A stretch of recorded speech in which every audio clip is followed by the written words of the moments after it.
Hey, I'd like to welcome you to another episode of Mission Matters. My name is Adam Torres, and if you'd like to apply to be a guest on the show, just head on over to missionmatters.com and click on Be Our Guest to apply. All right, so today I have Doreen Milano on the line, and she's CEO of Visions to Excellence. Doreen, welcome to the show. Thank you for having me, Adam. It's a pleasure to be here. Thank you. All right, Doreen. So excited to get into today's topic. So we'll talk about net revenue acceleration for small businesses, but we'll talk about so much more. I mean, we'll talk about your TV show available on Roku and other platforms. We will talk about your book. I mean, I understand you just came out with a second edition. So we got a lot to unpack here today and lots of tips for our audience that'll be listening in today that I'm excited to learn for myself too, as a small business owner myself. But before we get into all that, Doreen, we'll start this episode the way that we start them all with our Mission Matters Minute. So Doreen, we at Mission Matters amplify stories for entrepreneurs, executives, and experts. That's our mission. Doreen, what mission matters to you? The mission that matters to me is helping small family business get healthy and get profitable. Profitable businesses create profitable and healthy communities. And so if you don't have small family business within the community is missing an important part of keeping itself healthy. Yeah. Small business gives back. Love it. And a lot of small business owners that listen to and watch this show. And I mean, coming from a small business family household myself growing up, and as a lot of our audience have and guests have, we get it. Like small businesses are the backbone of this country and many others. So I'm excited to get into the content with you and where to start with this. So I think I'd like to know a little bit more about your background and really how you got on this journey as an entrepreneur. Like, where did all this start for you? Wow. I was born into a big Italian entrepreneurial family. That's awesome. All my relatives had businesses, and when we got together, it was about 130 of us. When everybody was there. 130? And weekly, you could count on between 50 and 75. And my great-grandmother, God bless her, would not tolerate any fighting at the dinner table.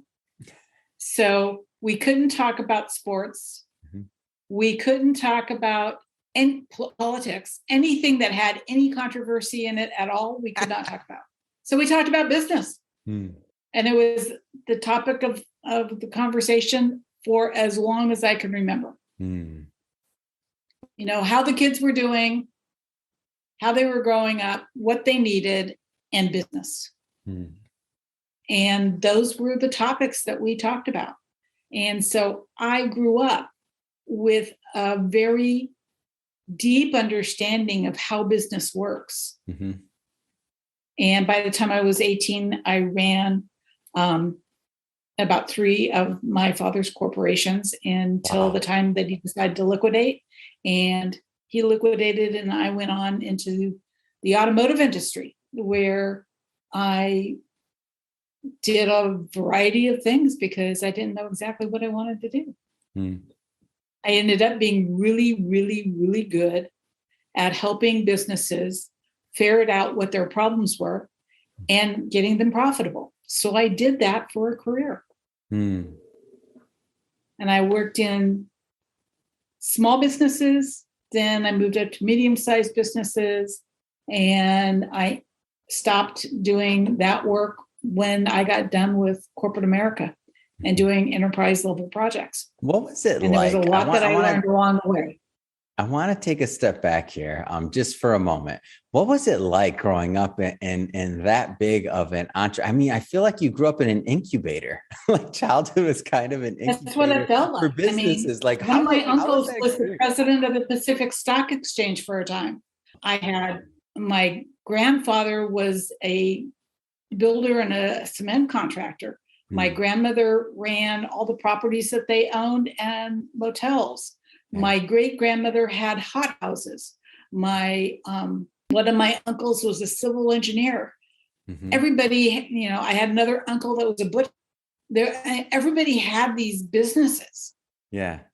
And so, when you're a kid in a family like that, you're free labor. Oh, see, people don't understand that. I'm going to pick on the next generation right now. We might get some comments on this one, but I have to share this one with you, Doreen. Doreen, let me tell you. So growing up, my dad, like when I was really young, I still remember this to this day. He told me that Labor Day was for labor. Like because I had that kids got the day off from school so that they could help their parents. So you work. So when you say, and it was literally until my early teens that I understood that he was pulling my leg. Every year I remember thinking, I hate Labor Day. Why do I got to do this? It's the worst holiday ever. So I get it. But a question that I'm interested to hear from you is, not everybody grows up with maybe those type of influences. What kind of advice would you give to that new group or that fresh group of entrepreneurs? And I don't mean just by age. I mean, maybe they're pivoting from corporate career. Maybe they're, something else led them into entrepreneurship. So what kind of things would you tell to that next group of entrepreneurs with obviously the benefit of hindsight? What kind of advice would you give them? Start with following your passion. Whatever it is that has got you excited about life, excited about learning and developing yourself and others along that journey, whatever that is, figure out how to make money at it. Because if you're doing something that's fun, if you're doing something that you love, you're never working. It's good. Ever. I want to shift focus here slightly, and thank you for that. Sure. I want to start with, a lot of content you put out there, but I want to start with the books. So digging deeper, I don't know if maybe you have a copy over there or something, but digging deeper, like what was the inspiration for this? Digging deeper is in my corporate life. I spent a lot of time making people who were very wealthy, exceedingly wealthy. Yeah. Because what I did is I went in and fixed their businesses. I fixed businesses that were losing 7 and 8 figures and got them profitable. Wow.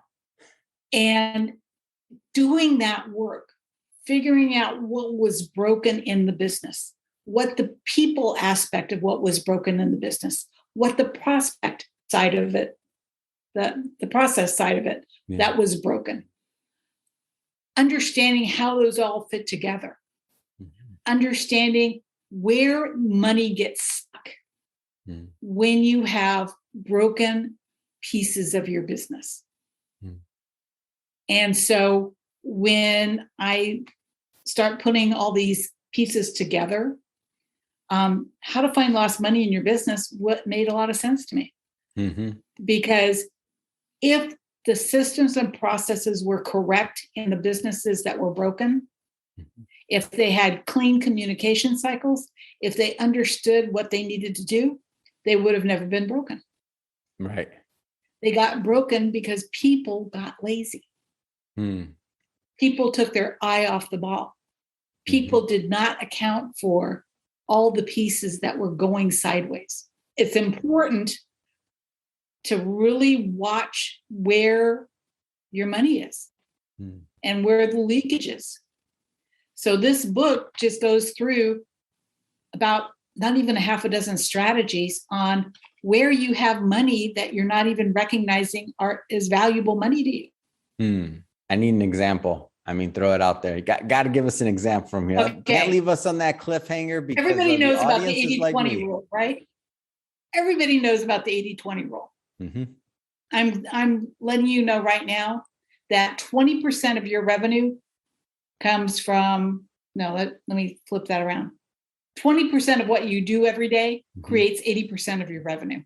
So do you know what that valuable 20% is? And if you don't, you need to pick up a copy of the book. I'm going to give you the heads up though. The 20% is focusing on creating more leads, getting more conversions, having more transactions, creating higher prices, more value in what you're doing, and reaping in higher profits. And that 5-step process is what you're using that 20% to create. And that's actually, if you hit that 5-step process and you put more pressure on it. You do more leads, you do more conversions, you do more transactions, you do higher dollar figures per sale, and you create more profits. That actually compounds your profits. Most people do not understand. Most business owners don't understand. They're just looking at leads as one thing. They're looking at their sales as a separate thing. Mm-hmm. But they interact, they're symbiotic. Mm. And if you understand how to connect all those dots in the right way, in the right order, with the right pressures, you can compound your profitability.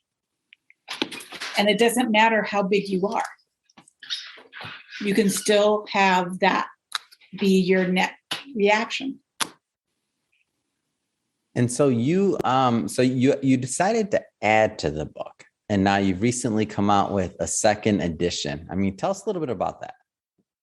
Well, I'm in the middle of completing writing the second edition. Oh, got it. Completing. Okay. What that is all about is giving more meat in this process. It is about telling more stories. It's about connecting with more leaders in the industry and getting their take on what those key elements are. Mm-hmm. You know, I deal with over 40 different profit acceleration strategies. Wow. And not all strategies are right for all businesses. Mm-hmm. But the 5 I just talked about, those are clear for generally most businesses. Mm. There are certain businesses where this doesn't make any difference. But for most businesses, it will make a difference. Mm. Right? But there are 40 other ways that businesses can make money and increase their leads and increase their profitability, increase the value that they're bringing to the community so that they can charge more. I'm curious. So, and obviously there's no one size fits all for this, Doreen. Obviously every business is going to have different needs, different challenges, but what are some of the common things that as people are going through this process? And you mentioned you work everything from small business to large enterprises. So obviously each niche is going to have their own, opportunity areas, but where do you find are some? Well, enterprise business is a little different because they have got money and they've got people to solve every single problem.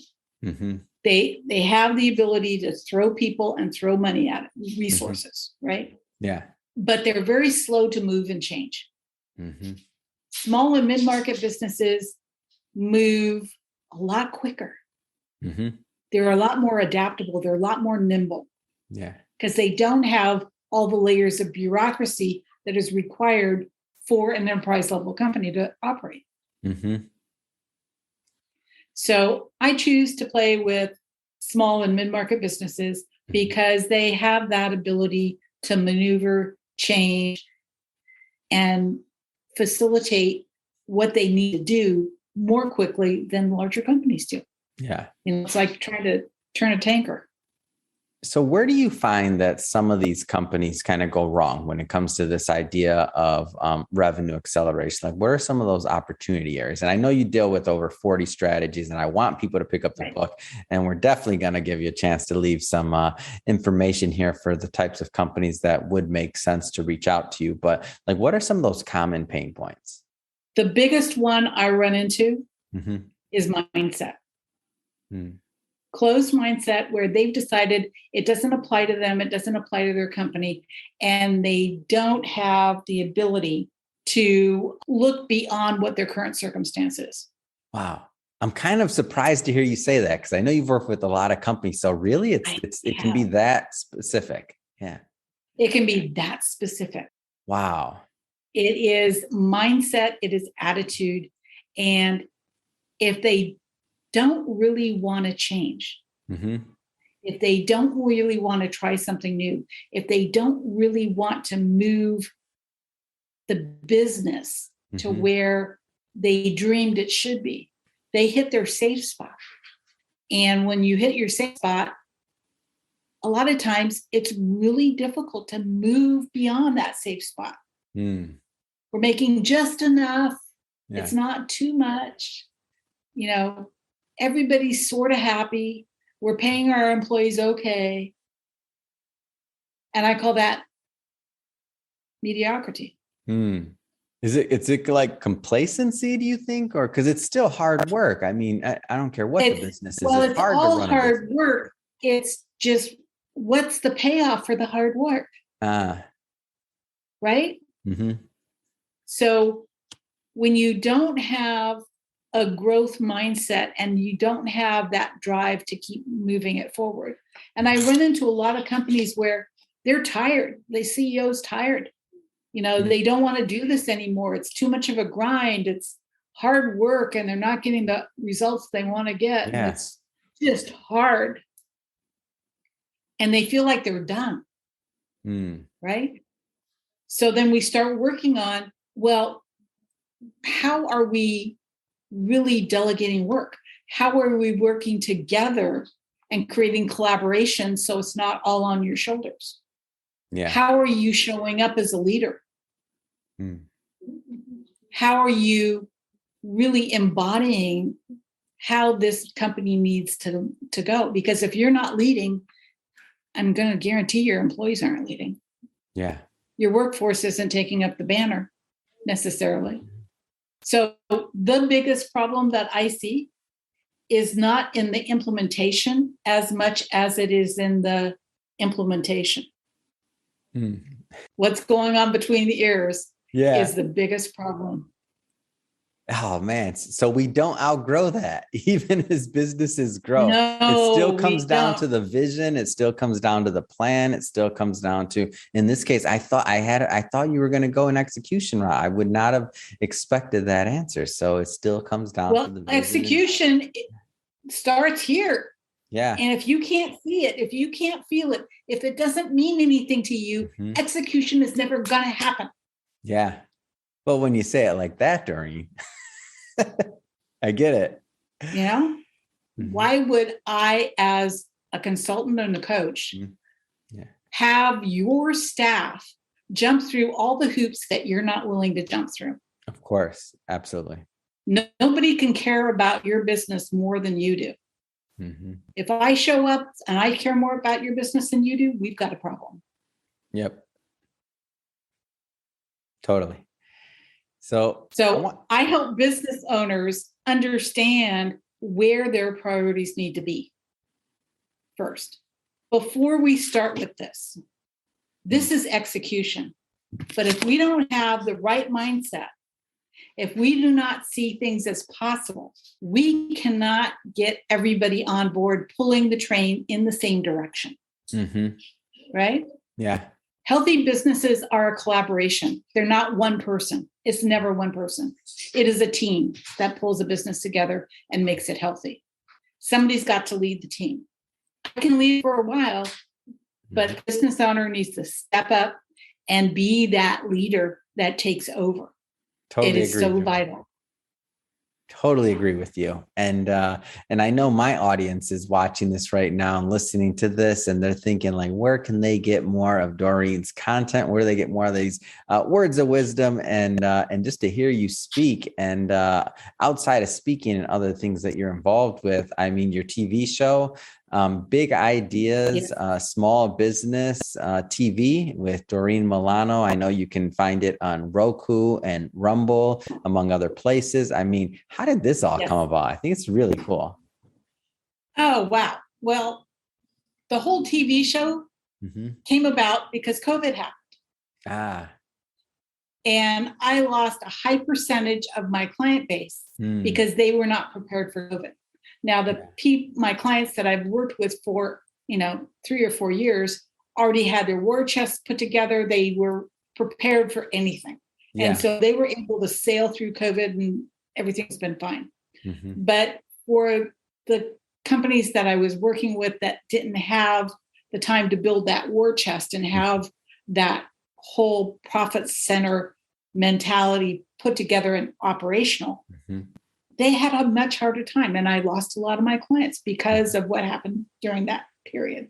Yeah. So I said, I'm not going to sit on my laurels. I'm going to do a TV show. I'm going to fund it out of my own pocket because people need to know So I started interviewing companies that were healthy during COVID, talking about what they were doing and how they were doing things to really help the process of people. Don't be complacent. Don't stay stuck. Don't keep hiding. Come out and play. You've got to really understand that in a vacuum, you are not able to grow. Correct. Right? Right. And business change is inevitable with business. No business ever stays the same. To understand what the evolution is going to be about, you have to be present. You have to be out there. You have to be doing things. So that's why I started the TV show, and I've kept it going. And I've interviewed a lot of really fun people and crazy people. And we've talked a lot about a lot of really heavy subjects. We've talked about, charities that support kids when they lose somebody. We've talked to people who are supporting the suicide prevention campaigns. We've talked to a lot of people that are doing good in the community because small business needs to know who their resources are.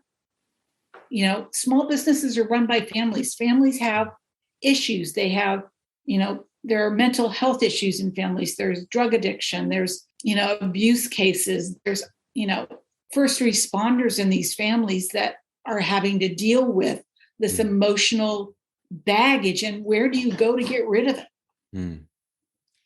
So we're providing a broader solution than just the dollars and cents. Because it is about how we think and how we feel and how we operate as human beings within our business. A business is an extension of the owner. Yeah. And if we are not healthy, then the extension is not healthy. I can solve the dollars and cents problem. Yeah.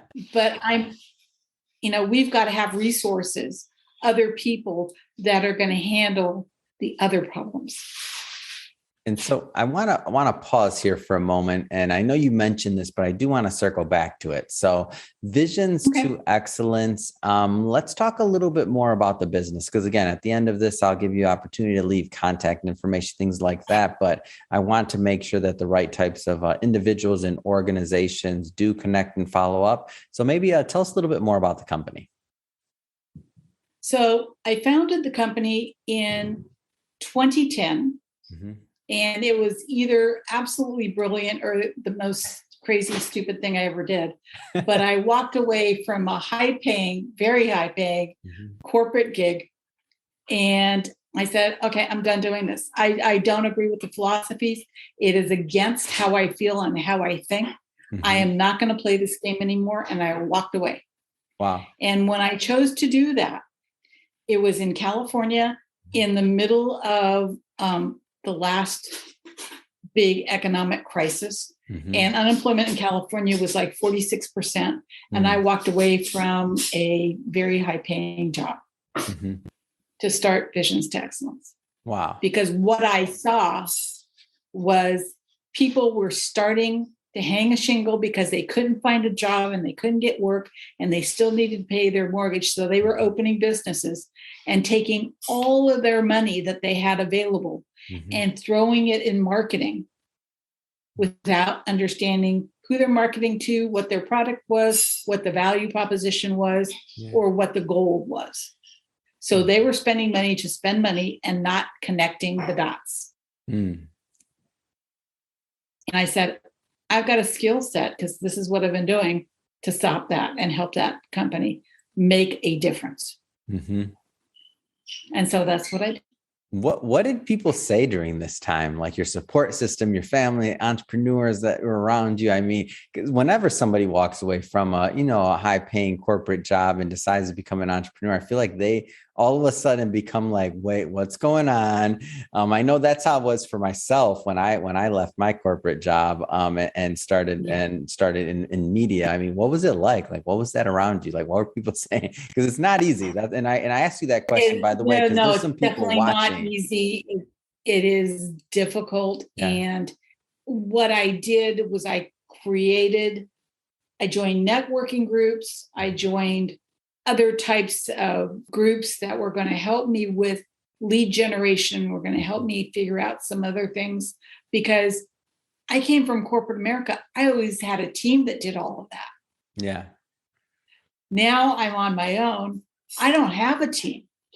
I don't have a bunch of people that are going to do this stuff. So I had some private investors that helped out. I got the website done. I've got education behind me. I've got certifications behind me.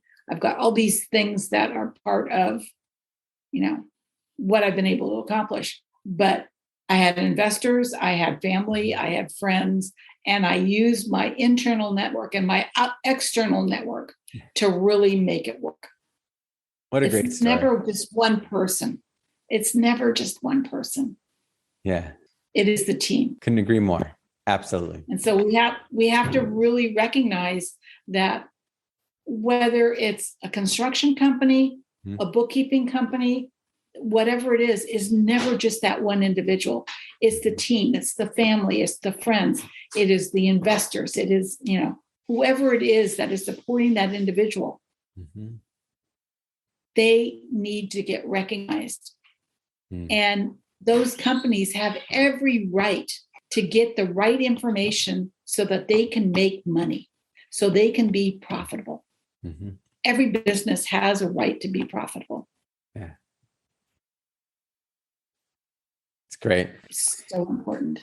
So Doreen, I know you're a busy person. I mean, lots going on. Visions to Excellence, Yes. growing, bringing on new clients, helping your current clients. Book. You're working on the second book, the second expanded edition. Yes. Your TV show. I mean, you got a lot going on. I have to ask. So what's next? What's next for you? What's next for Visions to Excellence? Your show, your books. I mean, what's next? So I am in the middle of developing roundtables for business owners so that they can get together and start talking in a safe environment about what their problems are and start looking at each other as part of the solution. And I help facilitate those conversations. Yeah. I am also pulling together some classes. I've got a class called Your Relationship to Your Messaging, How to Be Authentic. And really looking at all the pieces of how to tell a story that is authentic, be yourself, and understand what the purpose is. Right. Well, I'm talking to you. I'm talking to your audience. What's the purpose? The purpose is that you get to know me. You get to figure out whether I'm authentic and whether I've got what you need. That's what the conversation is about. It's about us developing relationship at a level where I can support you. You maybe be able to support me.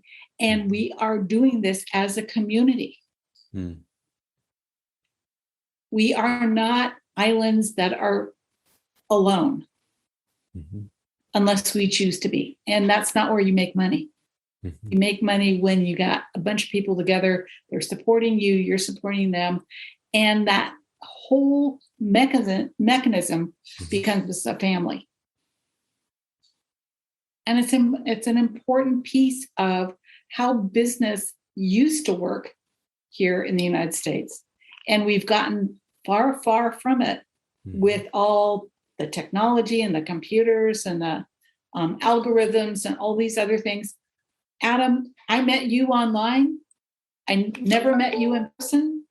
I can't wait until we do because we've got a lot to talk about. But, we have more opportunity than we've ever had to connect with people all across the world.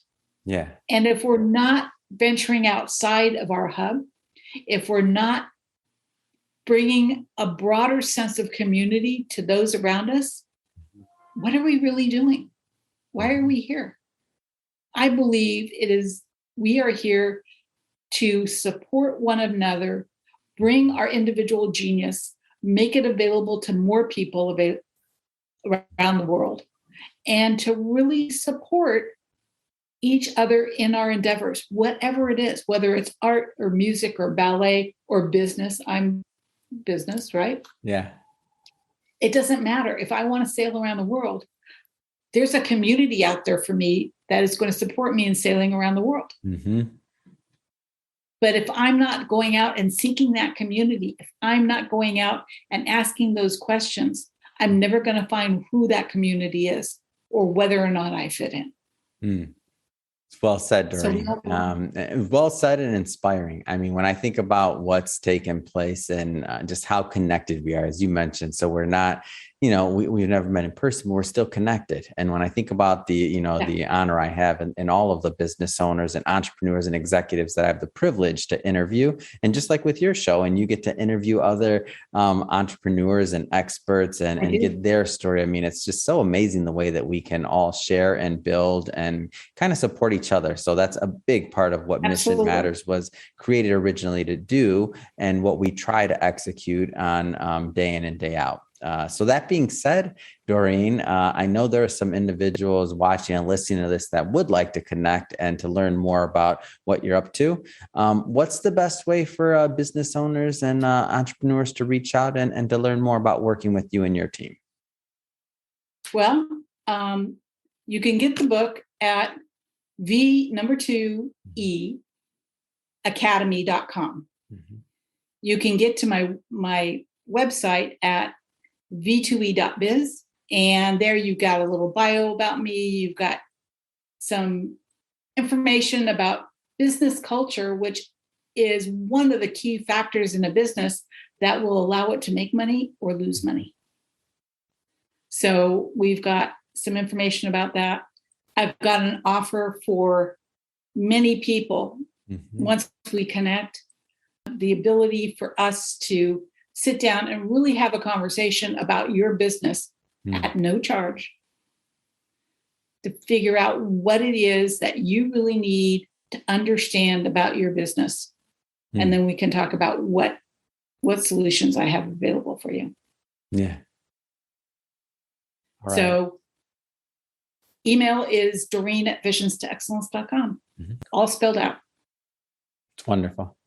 And we'll put, by the way, so we'll put all of those for the audience and everybody listening. We'll put all that information in the show notes so that you can just click on the website and head right on over and connect with Doreen and her team. And speaking of the audience, if this is your first time with Mission Matters or engaging with the platform and listening to an episode, we're all about bringing on entrepreneurs, executives, and experts and having them share their mission, why they do what they do, like what excites them in the market and in the marketplace, and really how they're doing it, the how also. So love to get tips and tricks for our audience and listeners, and myself included as a business owner. So if that's the type of content that sounds interesting or fun or exciting to you, then we welcome you to hit that subscribe button, because we have many more mission-based individuals coming up on the line, and we don't want you to miss a thing. And Doreen, it really has been a pleasure getting to know more about your story, that 100+ person family, getting around all entrepreneurs. I can't even imagine that to be a fly on the wall